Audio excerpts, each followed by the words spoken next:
Mondial 2-0-1-8, la Russie rêve d'un exploit à domicile, la Croatie de confirmer ses belles promesses. L'Espagne va-t-elle revivre dimanche, 16h heure de Paris, la malédiction du pays hôte?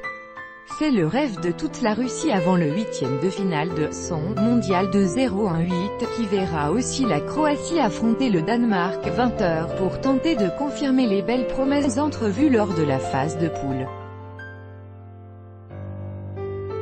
La Cora, condamnée à briser le mauvais sort mondial, Espagne-Russie. Copyright AFP, source en AFP, les statistiques sont faites pour être contredites, a espéré le sélectionneur espagnol Fernando Hierro. Plus que simple statistique, c'est carrément une malédiction que vit la Cora, contre le pays hôte d'un mondial depuis les défaites contre l'Italie en 1934, le Brésil en 1950 et surtout la Corée du Sud en 2002. Le même sortilège la poursuit même lors des championnats d'Europe, où elle n'a jamais réussi à battre le pays organisateur en 5 tentatives, 1980, 1984, 1988, 1996, 2004, motif d'espoir suffisant pour la Sbornaïa. La sélection russe, qui est celle qui court le plus depuis le début de sa Coupe du Monde, rêve en tout cas d'entendre de nouveau les Rossiya triomphant dans son antre du stade Loujniki de Moscou pour poursuivre une aventure déjà réussie. Je pense qu'on peut battre n'importe qui.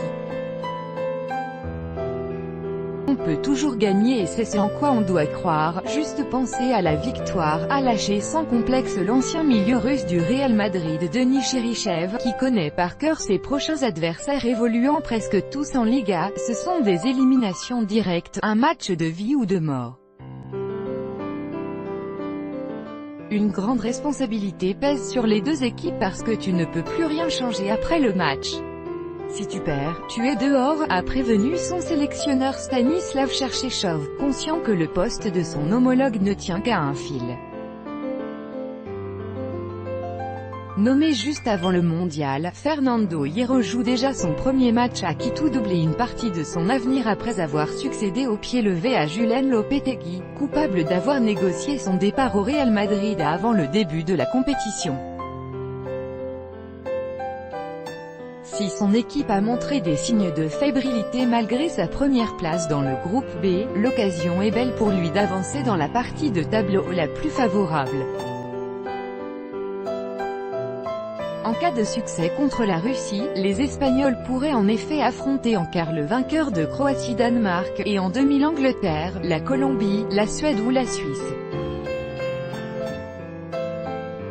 Des adversaires potentiels d'un autre calibre que la France, le Brésil, la Belgique ou l'Uruguay. Confirmation attendue pour la Croatie, on est venu pour faire de bonnes choses, réussir quelque chose. Dans la phase de poule, on a bien joué mais cela n'aura eu aucun sens si l'on ne reproduit pas cela demain. Le sélectionneur de la Croatie Zlatko Dalic connaît trop bien l'histoire sportive récente de son pays pour ne pas être prudent.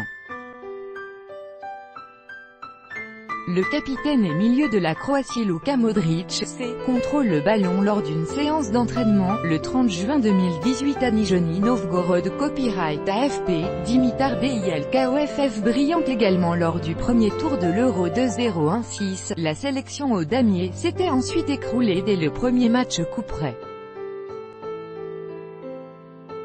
Le capitaine croate Luka Modric, qui rêve de s'inviter à la table de Cristiano Ronaldo et Lionel Messi, tous deux éliminés samedi du mondial, pour la conquête du Ballon d'Or, saura-t-il garder ses partenaires en alerte cette fois-ci? Pour continuer le beau parcours, il faudra museler notamment le maître à jouer danois Christian Eriksen, qu'il avait justement remplacé à Tottenham après son départ au Real Madrid.